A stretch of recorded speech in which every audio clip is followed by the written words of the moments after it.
Le capitaine, par la grâce de Dieu, il fait la ratification comme le président Koïta l'a fait. Et la ratification du capitaine entraîne une ratification tout de suite au Niger. Et les trois pays, on se met ensemble pour mener le même combat. Et voilà qu'il y a un idiot de président, amnésique, malade, frénétique, voleur, criminel, assassin, qui veut entraîner le peuple de Côte d'Ivoire dans une guerre dont les Ivoiriens n'ont pas besoin. Non seulement il est en train de martyriser, traumatiser, museler son opposition, il croit que la manière dont les Ivoiriens s'asseyent pour le regarder, il fait les bêtises au pouvoir. Il croit que c'est la même chose avec l'AES. Il n'a rien compris encore. C'est pourquoi le premier ministre du Burkina le dit, petit président Alassane Ouattara, tu te trompes d'époque. 1987, ce n'est pas 2025. C'est de ça que nous allons parler. J'étais en train de planter le décor. Le décor a été bien planté. Maintenant, nous allons commencer notre direct. Alors, de quoi est-ce qu'il est question? Mais on ne peut pas parler comme ça. On va voir un peu ce qui s'est passé à travers le monde. Il y a une expression qui m'a beaucoup marqué, si vous me permettez. D'abord, je voudrais vraiment dire infiniment merci au Premier ministre de Burkina, qui vraiment, c'est un homme extraordinaire, le Premier ministre du Burkina. Mais avant de commencer, il y a une petite chose que je voudrais vous montrer. Une petite image. Quand on vous dit que les temps ont changé, c'est à juste titre. Ce que je vais vous montrer va vous surprendre. J'ai entendu. Les gens ont parlé. J'ai dit, mais attends, les gens parlent de quelque chose. C'est vrai que mais je n'ai pas vu l'image. Je vais vous montrer l'image. Je vais faire tout pour que vous regardiez.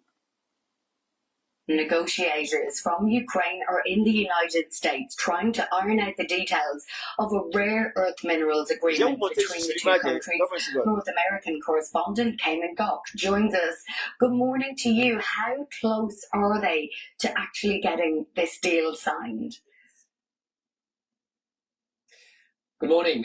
Well, both. Bon, vous savez, à la mort du pape François, Donald Trump était en Italie, à Rome. Il assistait aux obsèques. Et en marge des obsèques, Donald Trump a eu un entretien avec Zelensky.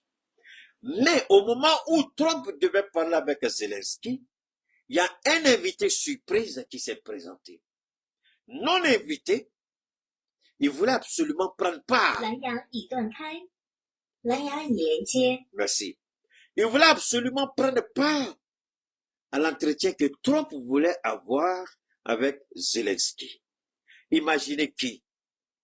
C'est le mari, le compagnon de alias Brigitte Macron, Michel Trudeau. Le mari de Michel Trudeau, alias Brigitte Macron. Ah, le chinois, il va me tuer. D'accord, on continue.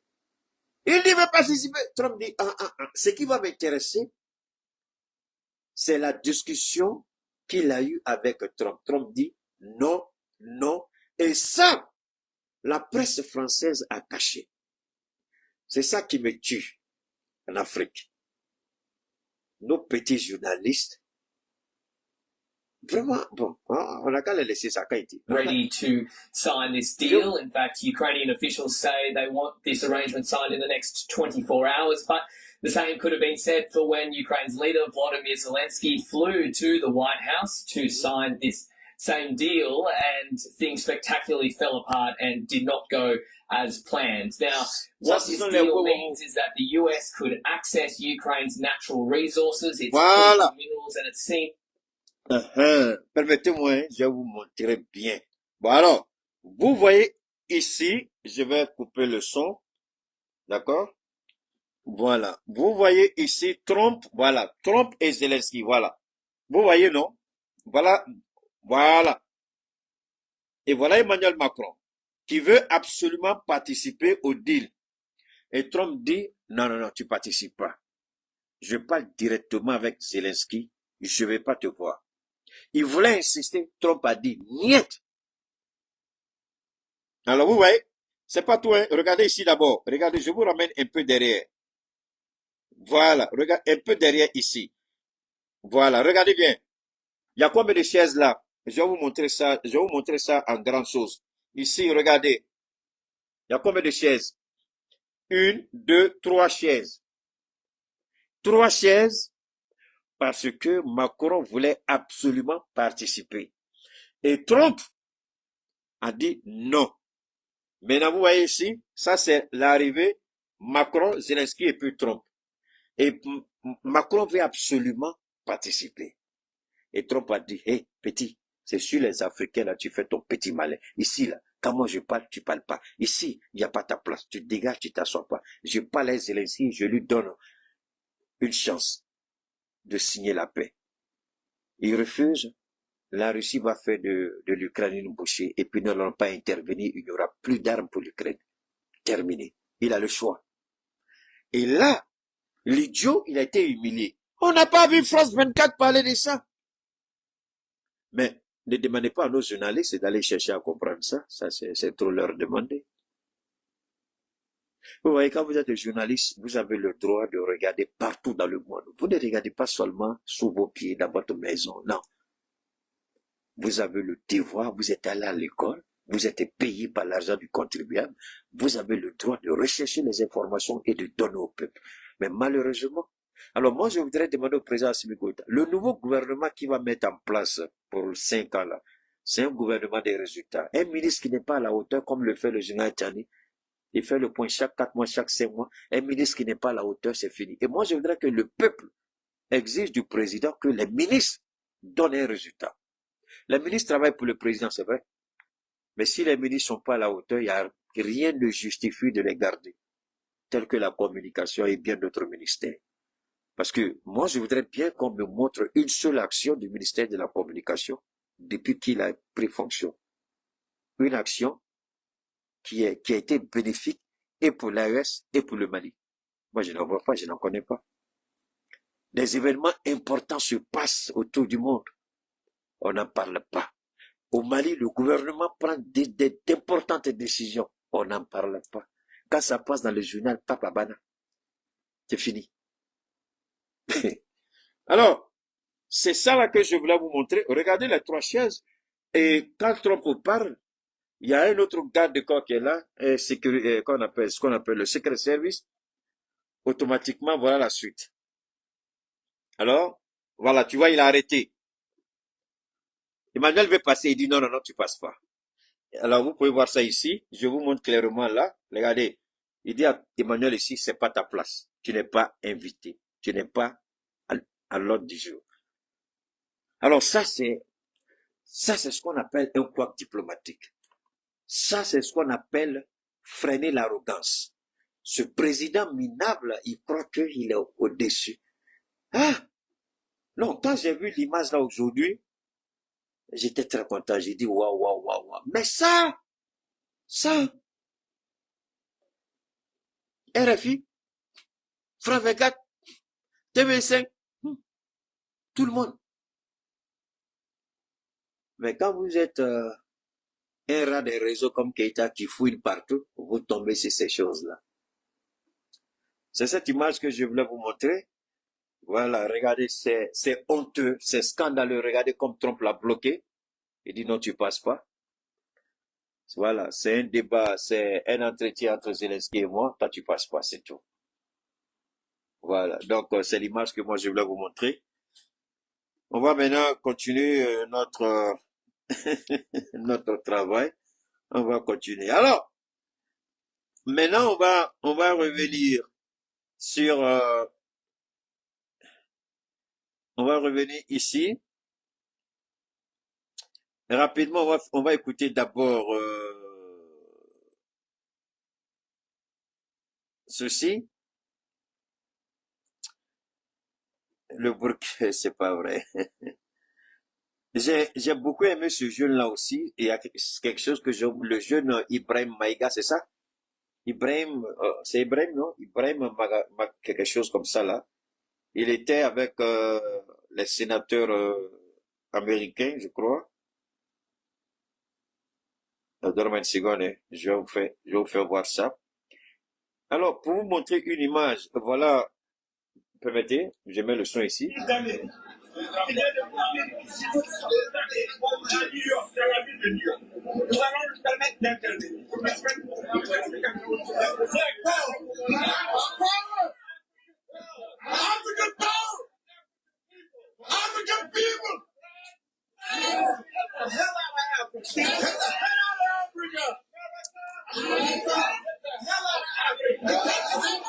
Alors,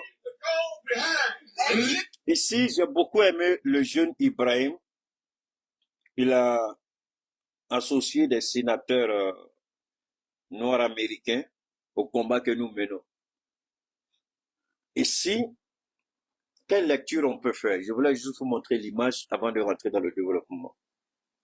Quand le Premier ministre dit à un vieillard comme Alassane Ouattara, vous savez, c'est ça qui est un peu malheureux. Au feu jusqu'à sa mort, jusque quand il mourait, la Côte d'Ivoire était respectée. Je le répète, la Côte d'Ivoire était respectée. Parce qu'on se disait qu'il y avait un dirigeant, il y avait un leader, il y avait un président, il y avait un père de famille, il y avait un sage. Il y avait quelqu'un qui comprenait. On n'est pas forcément d'accord avec Oufou sur beaucoup de choses. Et aujourd'hui,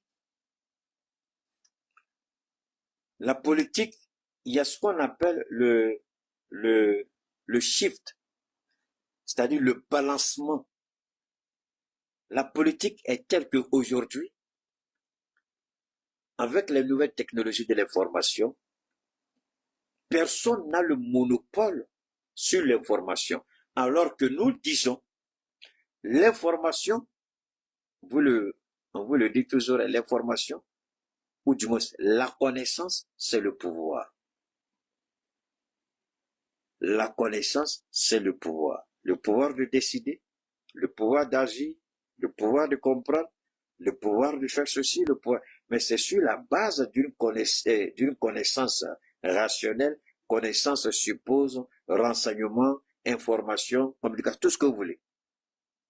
Quand on dit connaissance, c'est pas connaissance académique, non. C'est élargi. Aujourd'hui, quand vous regardez la scène politique dans nos États, et il y a 20 à 30 ans en arrière, pourquoi Gbagbo a été déstabilisé facilement? Parce que la communication allait pratiquement dans un seul sens. Dans un seul sens.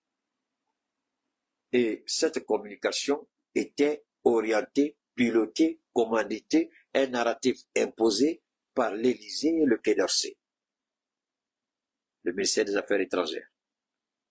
Donc France Média travaillait selon les ordres et le narratif de l'Élysée et du Quai d'Orsay. Et c'est ça qui a tué la plupart de nos présidents. Ils préparaient la conscience, les esprits à accepter l'inévitable, à accepter le drame.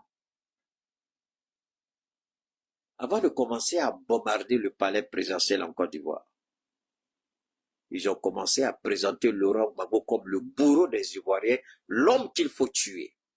Et ils ont déployé leur télévision en Côte d'Ivoire pour saturer l'information avec leur narratif. Puisque à cette époque, n'oubliez pas, celui qui a dit je vais vitrifier Gbagbo, c'était Sarkozy. Il avait le soutien de Barack Obama. Donc c'était facile. L'OTAN se préparait, la communication allait bon train. Ça, c'était en 2000. En 1987, à cette époque-là, est-ce que je savais grand chose? Pratiquement rien. Est-ce que je pourrais dire quelque chose? Je ne crois même pas. Mais on a tous appris d'une manière ou d'une autre. La mort de Sankara, même jeune, c'est quelqu'un qu'on aimait. Moi, je l'aimais bien parce qu'il était beau, il était élégant, il savait parler. Mais les idées qu'il défendait, c'est vrai que ça nous passait comme ça. Mais moi, je l'aimais bien à cause de son élégance, à cause de son charisme et l'homme qu'il était. À cette époque-là, je ne connaissais rien en politique. J'étais petit, je ne savais rien, non. Mais je l'aimais comme ça. Mais j'entendais aussi les gens parler, Oufoué ne l'aime pas, Blaise va faire ceci, Oufoué ne l'aime pas, Oufoué veut Blaise, blablabla. Bon. C'est ce qui devait arriver arriva. C'est vrai que l'entêtement de Sankara a une responsabilité, mais on a présenté Sankara comme étant celui qui tue son peuple, celui qui affame son peuple, celui qui végète son peuple, à cause d'une révolution qui n'a aucun sens. Alors donc, et ça, c'était très gênant. On a préparé, mais les Burkinabés qui savaient qui était Sankara, les Burkinabés qui vivaient la réalité avec Sankara, qui voyaient l'évolution, qui voyaient ce qui se passait, le changement, ils ont compris. On a vu avec John Rawlings, ils ont fait la même chose, mais Rawlings a été malin. Heureusement que le Ghana n'est pas un pays francophone, mais anglophone, mais Rawlings, il a su tout de suite tourner la roue à son avantage. Merci pour le don. Quelqu'un encore vient de déposer l'argent, merci beaucoup. Donc, Rawlings, à son niveau, il a tourné tout de suite. Rawlings avait été sali. J'ai suivi le documentaire de la vie de Rawlings, comment il est venu au pouvoir, comment on l'a traité, comment on voulait, mais c'était compliqué. La population était sur le point même de se révolter contre lui. À cause de l'inflation. Les prix étaient exorbitants sur le marché, mais c'était fait exprès. Certains collaborateurs avaient été corrompus à cet effet. Et Blaise Compaoré et certains de ses collègues, pratiquement tous, avaient été corrompus, sauf les quelques rares fidèles de Thomas Sankara, et d'ailleurs qui ont été liquidés avec lui. Donc Sankara, on a présenté l'image d'un dictateur, d'un révolutionnaire, d'un ceci, d'un cela. En fait, le narratif n'avait pas pour objet d'amener les Burkinabés à rejeter Thomas Sankara. Non, non, non, parce que le Burkina avait déjà embrassé Sankara et le Burkina faisait un avec Sankara. L'objectif, c'était la communauté internationale. Il faut leur vendre un narratif. Il faut leur vendre un mensonge. Donc, tant qu'eux, ils croient au mensonge, liquider Sankara sera facile. Et, comme l'a dit le premier ministre de Burkina, il dit, ils ne voulaient plus se salir les mains eux-mêmes. Ils viennent choisir parmi eux. Mais je vous en prie, écoutez très bien ce que je suis en train de dire. Je vous en prie. Je vous en prie. Merci beaucoup pour les noms, Abdoulaye. Abdoulaye, merci pour les noms. Alors donc, ce que j'insiste ici sur un élément fondamental. Écoutons très bien. Le même Blaise Compaoré à qui on a remis la cravache du colon, l'arme du colon pour tuer son frère, ce même Blaise Compaoré est devenu par ironie ivoirien et se trouve où? À côté de celui qui veut déstabiliser le Burkina. Alors, peuple du Burkina, la question, est-ce que le pardon de Blaise Compaoré est sincère? C'est un faux pardon. Ce n'est pas vrai. Parce que si Blaise est sincère, Blaise doit dire à Alassane Ouattara, d'accord, si tu veux attaquer le Burkina, détruire le Burkina, alors livre-moi au Burkina, que je sois condamné et jeté en prison. Je préfère cette fin heureuse que de m'asseoir chez toi et puis te voir détruire le Burkina. Mais si Blaise ne dit rien, si François Compaoré ne dit rien, si tous les anciens collaborateurs de Blaise à Abidjan sont d'accord, ce sont les mêmes qui se sont donné la main pour tuer Thomas Sankara en 87. Alors, ne soyons pas surpris de ce que veut la Côte d'Ivoire d'Alassane Ouattara. Je voudrais dire aussi aux Burkinabés, aux Africains, aux Maliens, aux Nigériens, au peuple du Sahel, ne faisons pas l'amalgame, je vous en prie. Ne faisons pas l'amalgame. Le Premier ministre a été clair dans ses propos. Les Ivoiriens sont aujourd'hui otages du système. Les Ivoiriens sont otages de Ouattara.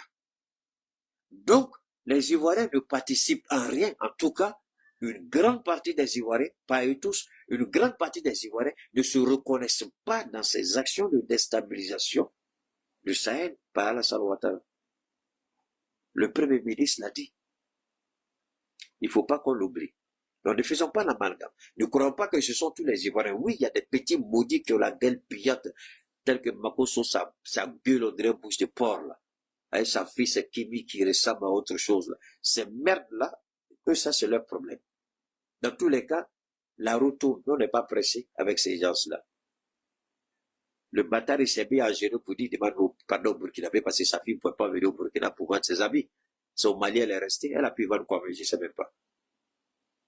Les gens oublient. Quand tu fais les affaires, fais très attention. Moi, je suis un homme d'affaires. C'est vrai que je suis sur les réseaux, mais j'ai fait mon business. Mais la Côte d'Ivoire, là, j'ai enlevé ça de mon agenda.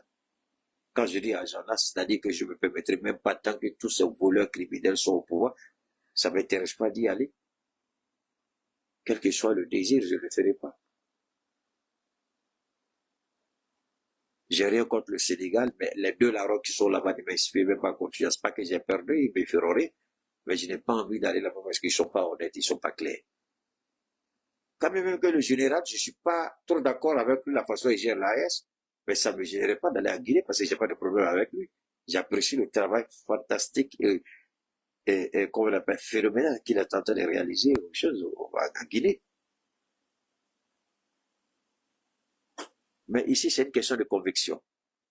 Et nous devons être sûrs et certaines d'une chose. Blaise Compaoré est encore en Côte d'Ivoire. Il est vivant.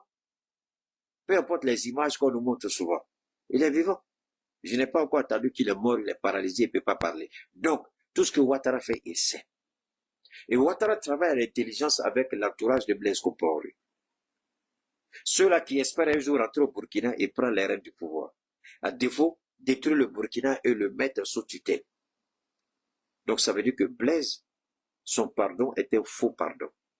Il n'a jamais été honnête et sincère après avoir tué le président Sankara, après avoir poussé le Burkina au bord du précipice. Il n'est pas encore conscient du danger qui mène, que sa présence en Côte d'Ivoire pèse sur le Burkina.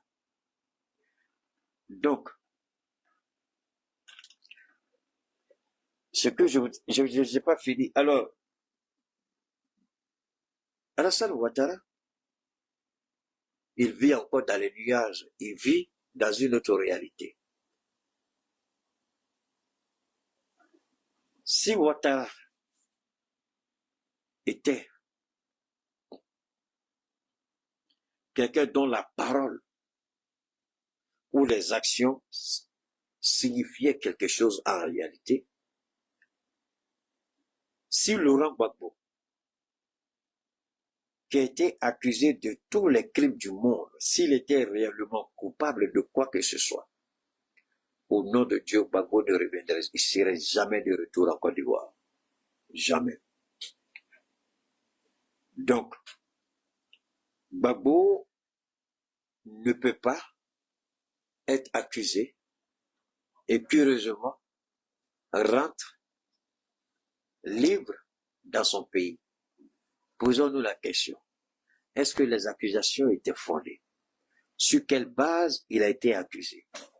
Alors, quand vous regardez de près ces accusations fallacieuses et mensongères, et le même individu, le même menteur, le même maléfique personnage, Alassane Ouattara, c'est le même qui croit, il ne parle pas. Le Burkina a ouvertement accusé la Côte d'Ivoire. C'est là que vous avez vu Tortue Ninja. Dites à ce petit-là, il n'a qu'à se rendre service. Quand on est vilain, quand on est laid et on est pathétique, on prend semblant, on fait semblant un peu d'arranger son visage, on fait un peu d'esthétique. N'oubliez pas de vous abonner et d'activer la cloche de notification pour rester informé de nos prochaines vidéos.